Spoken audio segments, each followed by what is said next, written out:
Of you are here. Thank you so much for joining us. I'm very excited to be hosting this webinar for you this evening and to chat to you a little bit about how we can prepare our beautiful children for 2021. Now, I am almost 100% sure that probably 90% of us had some fun and games over lockdown whilst we tried to homeschool our children. And these last few months, I think, have taught me a little bit about myself when it comes to patience and understanding our children and just seeing them from a different perspective. You know, we always wish we were a fly on the wall in the classroom, and this really gave us the opportunity to do that. So once again, thank you for joining me. I'm going to just hang on a few seconds longer to see if anyone else is going to join us, and forgive me if I lose focus every now and again, just to welcome everybody into the chat room or into this meeting.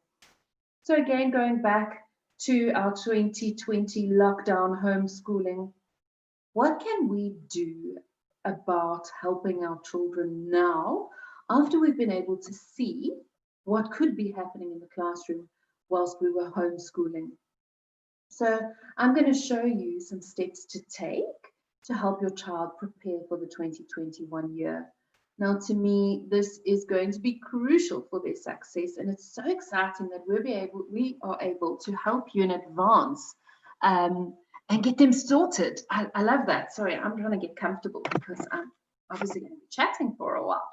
So if you have any questions, please feel free to just post them in the chat, and I will look at them at the end of the meeting and see what I can answer. I will do my best to answer all your questions.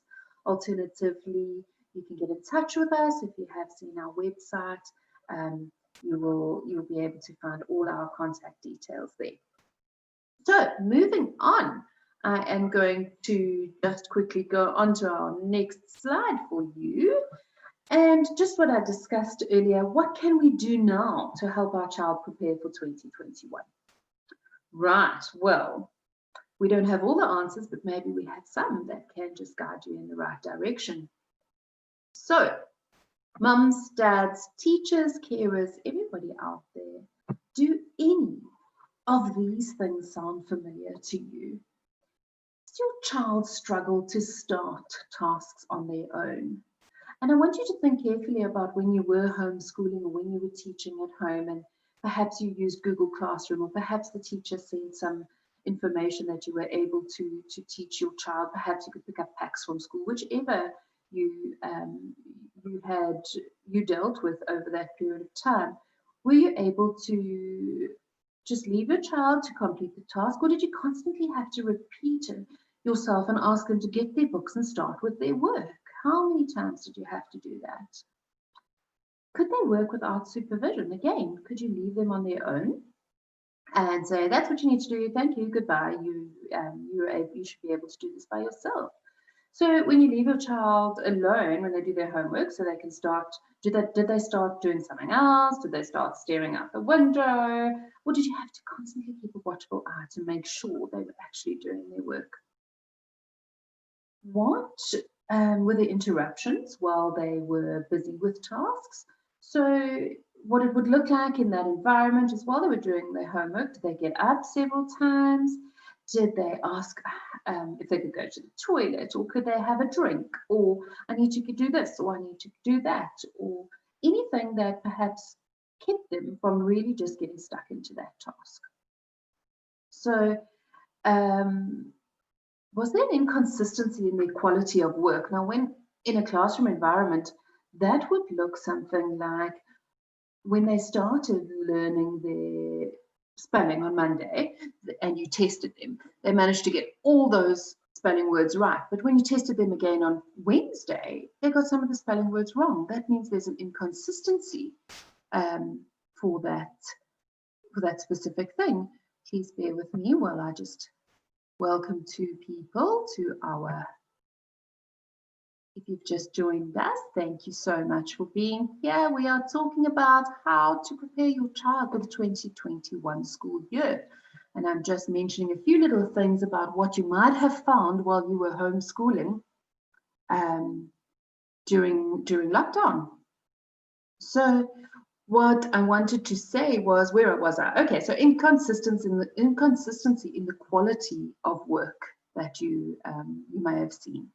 In that case, as I mentioned, the spelling was good on one day and not so great on the next. That could very well be an inconsistency. They have poor listening skills. So your child's unable to pay attention to the story that you're perhaps telling, and they lose interest so easily, and you just get so frustrated. And do they have poor comprehension skills? Now, do we know what the word comprehension actually means? It means to read, to understand. So your child could perhaps be reading from the textbook, and then they're unable to tell you what they just read, which is so frustrating as well. Okay, and then could they possibly have slow processing speed? You can see I'm just going down the list that you see in front of you right now. What that might look like is you give your child multi-step instructions. So for argument's sake, please go and fetch my reading glasses from my room. And then when you get back, take your dirty glass and put it in the sink. And by the time they've got to the room, they've forgotten everything you've already said. So the multi-process or the many steps that you may have given them, are they able to even follow?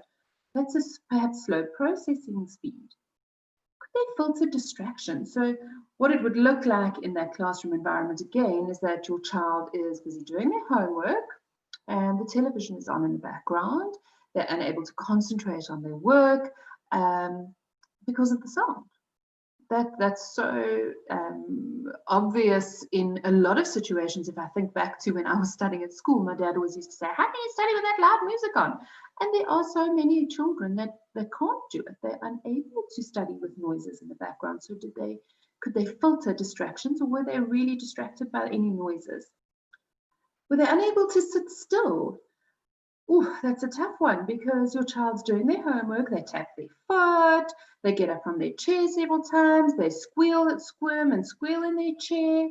There's all sorts of things that could just sort of really make them look uncomfortable in that space.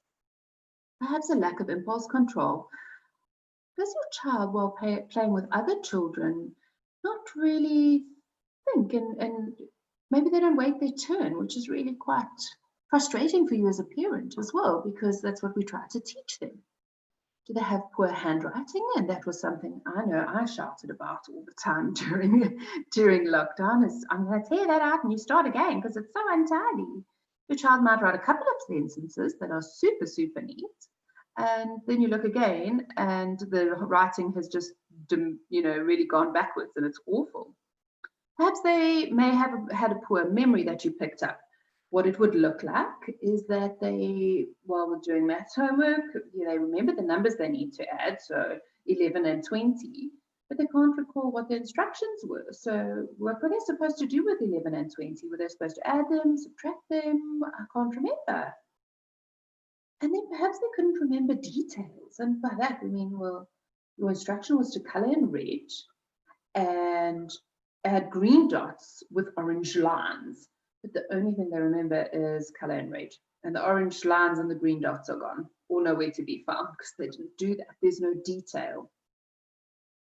And finally, were they able to control their emotions? Now, this might have been quite a tough one during lockdown because everybody was emotional, including you as a parent or a teacher or anyone that was perhaps helping them with their homework.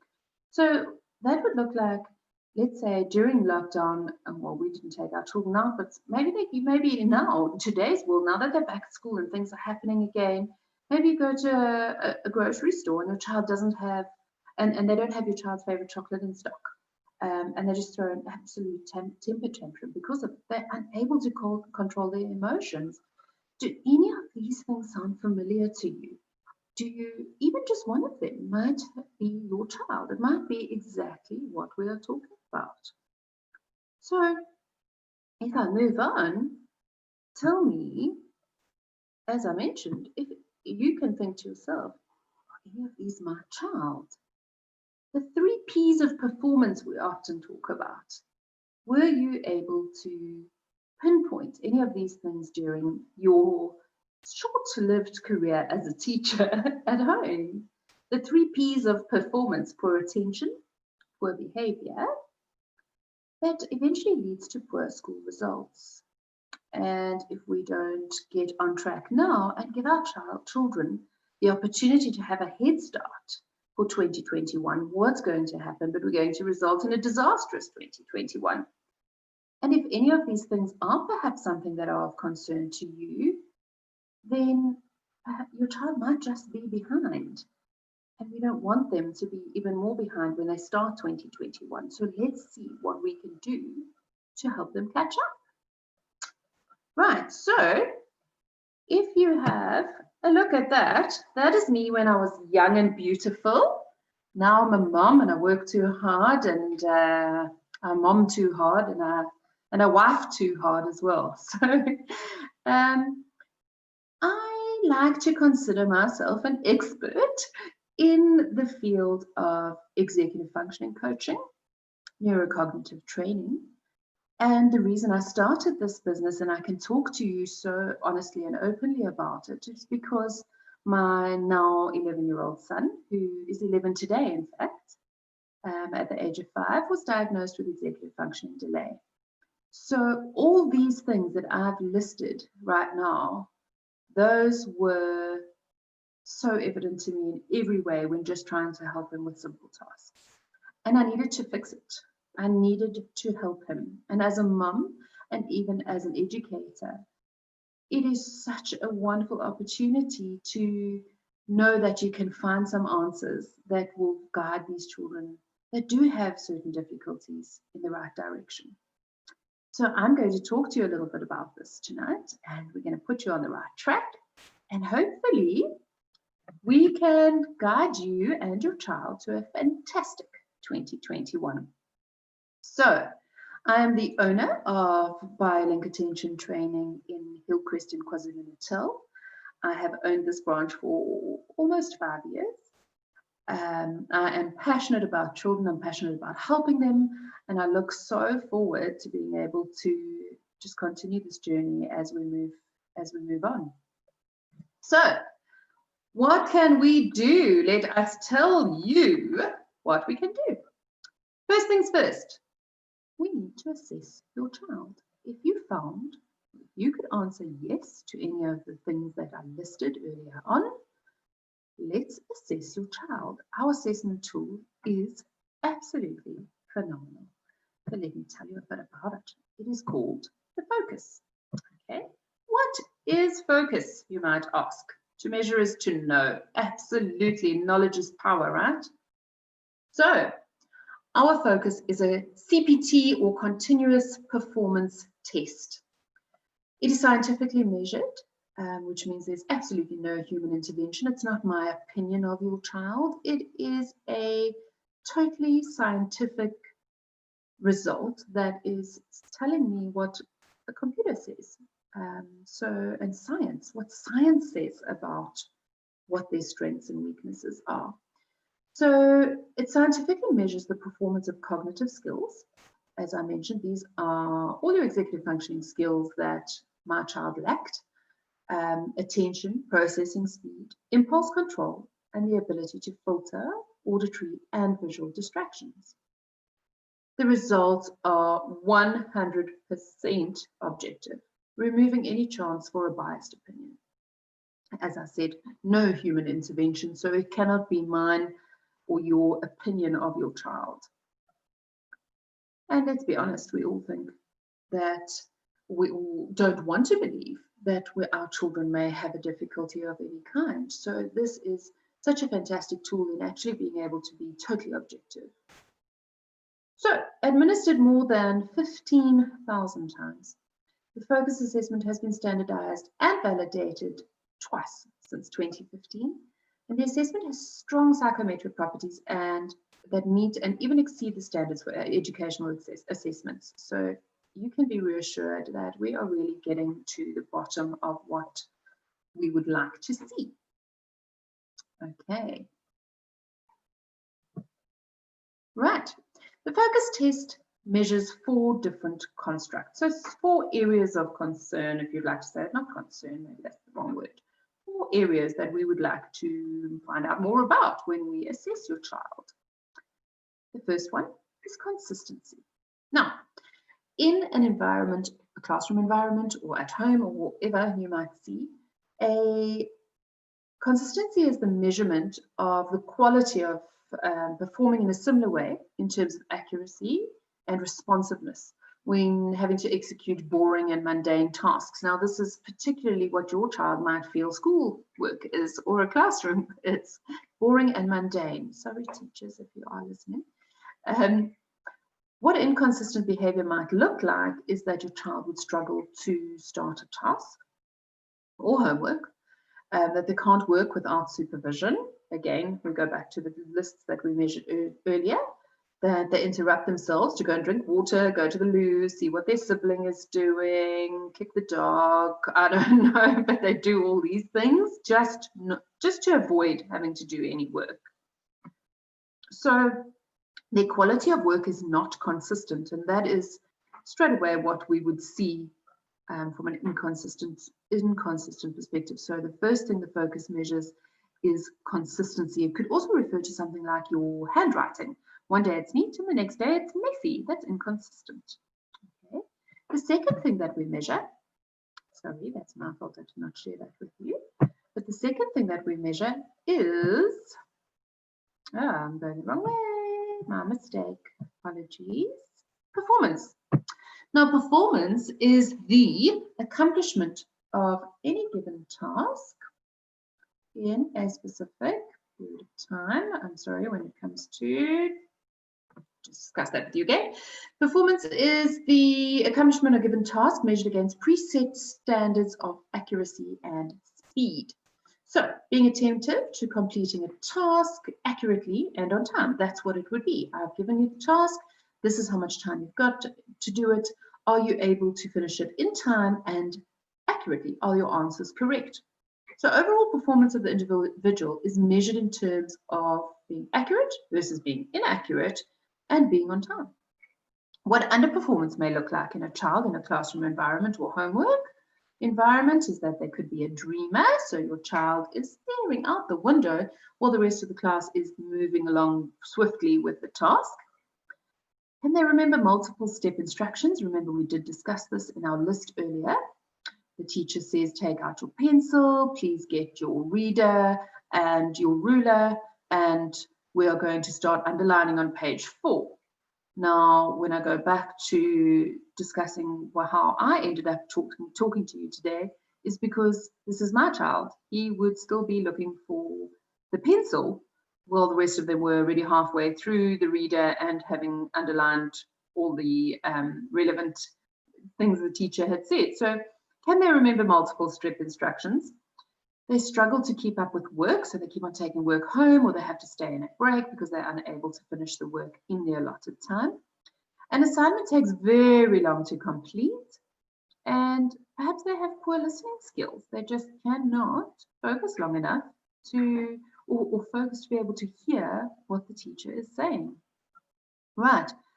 The next thing that our focus assessment measures is impulsivity. Now, we've spoken about that as well. Impulsivity is to act suddenly when it involves without careful thought. So reflection or consideration of your consequences. And we know, even as adults, how we can tend to be impulsive at times. Impulsive actions are typically poorly conceived, prematurely expressed, unduly risky, which we know as well, and they're perhaps inappropriate, and it doesn't always fit into the situation that often results in very undesirable consequences. So in a classroom, a impulsive behavior may look like a child would act without thinking and what the consequences might be. They make very, very silly mistakes because they are not putting careful thought into what they are doing. And finally, they interrupt people in conversations. Now, I don't know about you, but that would just drive me absolutely insane. And especially, in turn, if we now have a distracted child, if you're interrupting, and I know this happens with me, if you're interrupting me while I talk, I tend to forget what I was saying in the middle of a conversation.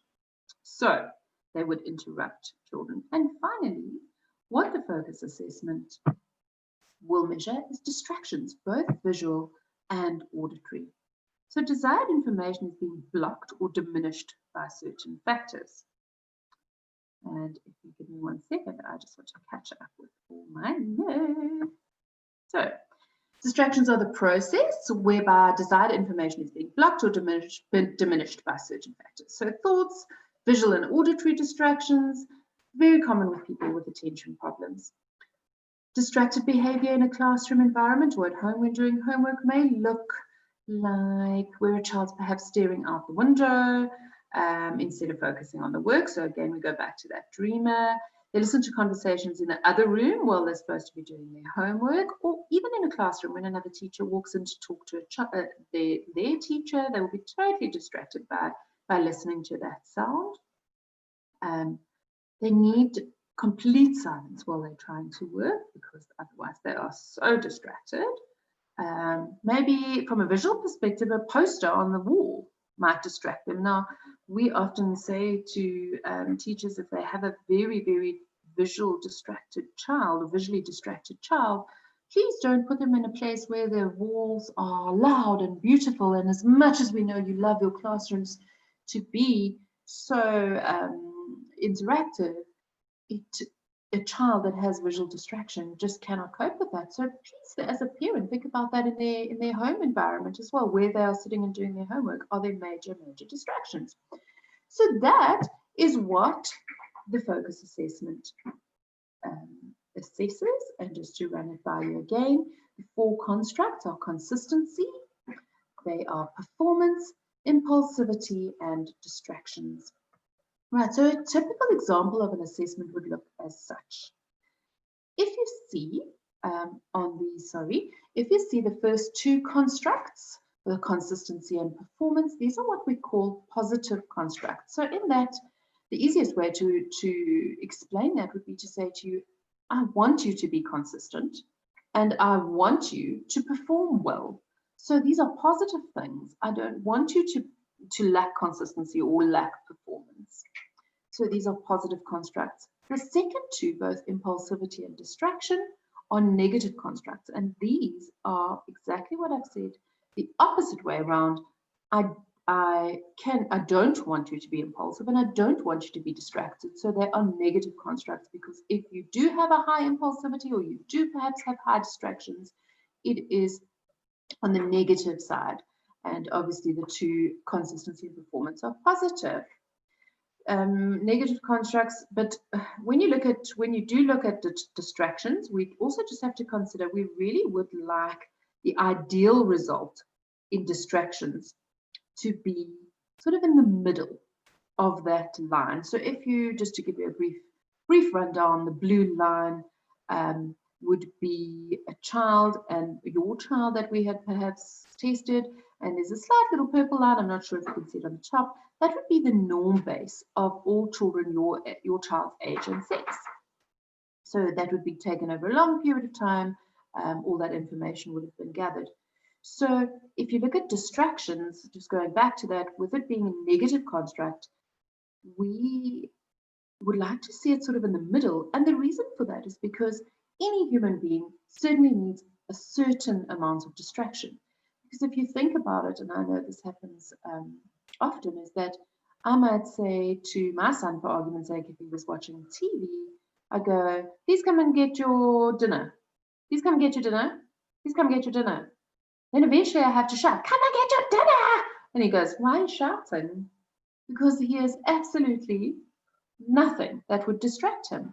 We cannot have that. We need them to hear what is going on in the classroom. So a distraction we really would like to see in an ideal situation is where that measurement is in the middle of that percentage. Okay, so from the results, what can we tell you? I can tell you from the focus results that you will get an objective look at your child's strengths and weaknesses. Okay, which, as I mentioned before, what better way than no one's specific opinion. The other thing that you will see is how your child is perhaps compared to their peers. Now, I know this is a sensitive subject when it comes to mums.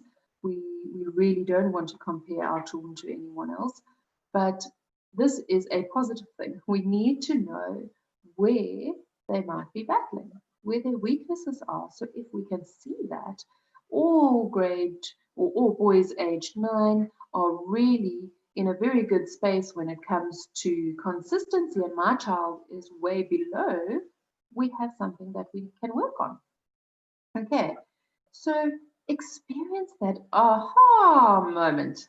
That's what our focus results are going to give you, because you're going to say, when I'm sitting in front of you and showing you exactly what the results are, I'm going to show you, you can say, oh, exactly, now I realize why he or she does that. It makes perfect sense. So see in writing which of your child's skills are perhaps weak. Are they responsible? What is responsible for their poor attention skills and perhaps even poor behavior? We can tell you that by doing this assessment. You will now have answers to make informed decisions regarding interventions and treatment for your child. We do conduct an hour-long one-on-one session discussing the feedback from the results, and we really go in depth. So we will be able to really give you direction on making these informed decisions. Right, now we have the answers. What now? What can we do now? We know which are weak cognitive skills and which are, and what they are doing responsible for your child's poor performance, or why they are responsible for your child's poor performance. You have all the answers. How can we help you now? BioLink attention training, and as you have clearly seen our marketing somewhere along the line, and that's why you're here today. Thank you for joining us. So you get to the point where you're now going to enroll your child for a comprehensive skills development program to your nearest BioLink Attention Center. How can we help your child? Let me tell you a little bit about that. Right. Our fully customized skills development program includes neurocognitive exercises. So during these exercises, the participant must be fully focused, so totally engaged. And let me tell you, it's not something that, it's not what we think it is. It is incredible to actually try to engage 100%. So fully focused for the exercises to commence and continue. Attention is key. It is absolutely incredible how this system works. When we first learn a task, let's put it into perspective for you. When we first learn a task, the network that maintains our memory is quite fragile. And for example, when we learn multiplication tables, the ability to remember them is quite tenuous.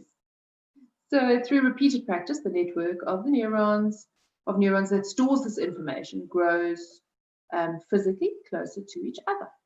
So the quicker transmission of data between the cells. So there's quicker transmission of data between the cells in that network. Now, at BioLink Attention Training, we use monitoring that forces that engagement. So the challenges are set through immediate feedback and deliberate practice. Now, what do we always say? Practice makes perfect. And that's exactly what will happen in this circumstance. So, if our child does complete, or if you do enroll your child for BioLink Attention Training for our skills program, what you will see is your child, each exercise that your child will do with us develops and strengthens specific cognitive skills. They will improve sustained attention, brain processing speed, impulse control, emotional control, one of the things we spoke about, memory, both short-term, long-term, and your working memory, the filtering of distractions, both auditory and visual, processing, visual, auditory, and discriminatory processing, visual tracking, and eye coordination, and fine motor skills. What are the results? Improved academic performance, increased occurrence of positive behavior, and that is something I'm sure so many of us that do battle with poor behavior are delighted to hear. Strengthened cognitive skills. Helps with reading and writing, listening, paying attention, and memory. Your day-to-day cognitive skills that every person needs. Strengthened executive functioning, and I'm a testament to this. Well, not me, my child. It has strengthened executive functioning. Skills help to process information faster, filter and ignore distractions that impact the attention, to develop mental flexibility and problem-solving skills. Enhanced social interaction skills, such an important tool to have in life. Okay, so many things that the results will give you. What are our next steps? Our next steps, well, your next steps are to contact us to schedule your focus assessment. Please. All centres are listed on our website. Our attend a focus feedback session where all the answers will be given to you. And start your child's journey to improving their cognitive skills. This is going to give you success in 2021. Start now so that we can start this process of getting your child ready for 2021 rather than waiting. We know 2020 has been a frighteningly scary year. And I think it is so important to just put that out of our minds and realize that next year we can start afresh. Let's leave it all behind and start afresh. But early recognition of any difficulties your child might have is definitely key. So we're here to help, and we would love to tell you more about BioLink attention training and really assist you with learning about your child's strengths and weaknesses. Right. Are there any questions? Let me go and check my little chat box. If you give me 1 second on how to figure this thing out. Oh, my apologies. I'm not very clever with technology. So I'm going to go in and check. Does anybody have any questions? We have nothing in our chat box for now. No questions. Give you a minute or two.